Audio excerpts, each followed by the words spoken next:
So I'm a little on holiday mode this week, but I wanted to get this video in quick because we now have a couple more trades to talk about around the Ontario Hockey League, and one is a significant boost, I think, for the Windsor Spitfires. Is the Spitfires they've acquired overage defenseman Tnias Mathurin and North Bay's 13th round pick from the battalion for Windsor's 13th round pick in 2025 and three conditional picks, and that includes Brantford's second round pick in 2025. So a good pickup here for the Windsor Spitfires and a solid return also for the North Bay Battalion. So the biggest struggle last season for Windsor was keeping the puck out of the net.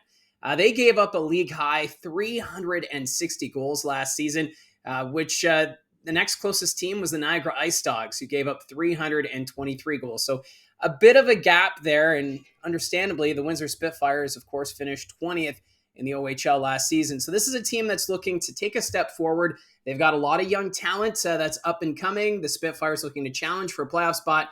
And the way to do that is you need to keep pucks out of the net. And that's what Mathurin's going to be able to do if he reports. Obviously, the conditions on those draft picks have not been released, but you have to figure it all starts with Mathurin reporting to the Windsor Spitfires. Being an overager going into next season, he still has some options to consider, but once we get to training camp, we'll kind of get a clear picture as to what's going on with teams and their overage candidates. But for Mathurin, he's a very strong defensive presence. He recorded 3 goals, 14 assists, 17 points in 51 games last season. So he's not going to wow you in the offensive totals, but he is pretty steady on the back end with his size. 6'3", 195 pounds. So a very defensive defenseman, which would be really good for a Windsor team going into next season. He was also a 5th-round pick of the Detroit Red Wings in 2022, but he had his draft rights expire back in June.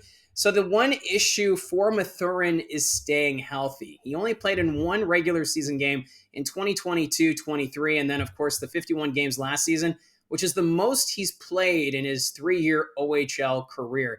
So for Tnias Mathurin, he plays that physical style, and as a result, his health has been a question mark at times, but he's got that determination. He is a veteran defenseman, and that's obviously what the Windsor Spitfires are looking for going into next season. But the battalion, they're a team that's looking to the future. After 3 consecutive trips to the Eastern Conference Final, expect North Bay to kind of take a step back going into next season, although they still have some great pieces. They got Mike McIver in net. I think the North Bay Battalion should challenge for a playoff spot just to make things interesting there in the Central Division. But the big question is Dom DiVincentis going into his overage season. He's a Winnipeg Jets prospect, still waiting to find out what's in store for him next year. Does he return to the OHL, or does he end up playing within the ranks of the Winnipeg Jets system? But if Dom DiVincentis returns to North Bay, a big overage goaltending candidate would become available, you would assume, with the play of Mike McIver, who is pretty steady in net during their playoff run last year.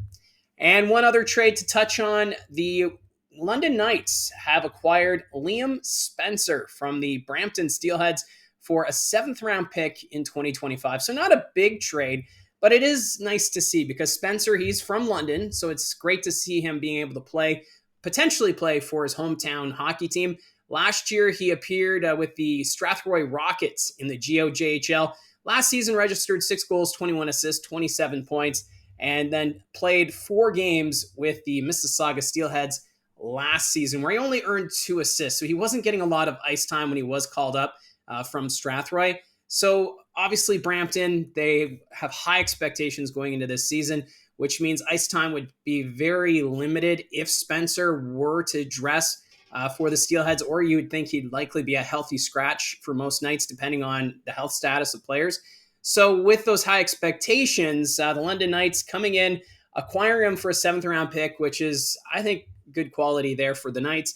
Obviously, their scouts who are in the London area have seen him play for Strathroy, because Strathroy is not too far from London, so they can see what he's capable of. And it'll be interesting to see if he's able to have that little extra boost in his step playing for the London Knights come preseason time. See if he can crack the lineup. Obviously, the London Knights, another team looking to be competitive in the Western Conference, but still that added depth, a little competition for this defensive unit for the London Knights would go a long way. But you do need that depth especially come playoff time. So we'll see if Spencer can make the lineup, but still, it is great to see a hometown player being able to suit up for the team he grew up watching. So those were the two trades.